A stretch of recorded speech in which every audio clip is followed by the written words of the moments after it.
if you put something like a moss pole, two different types.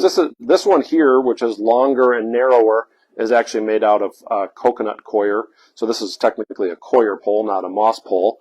And this is a moss pole here. Both of these are bendable, so you can kind of make some cool shapes out of them. And stick this in the pot, and then it's going to vine and kind of grow and attach itself to that.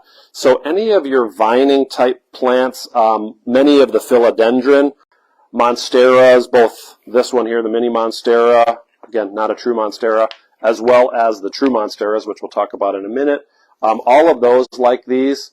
So the other cool thing about these is you can soak this. You can put a little water on here. So in this case, this is sphagnum moss wrapped with like a jute type twine, and so this can hold humidity in there, which is nice for these plants. They the mini monstera, regular monsteras, many of the philodendron have this little structure called an aerial root, which again I know it's kind of hard to see on this. You'll see it a little easier on some of these other plants, but it's this little root right here. It's this, on this one right now, it's just a little nub.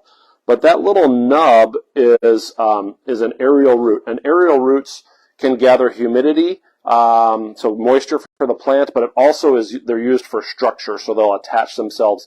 In the wild, they would attach themselves to like a tree trunk or something else so that it gives them stability. So that's what those aerial roots will do. It's also a really great way if you're going to try to propagate a plant. That aerial root can actually turn into a regular root. We'll talk about that a little bit later as well. So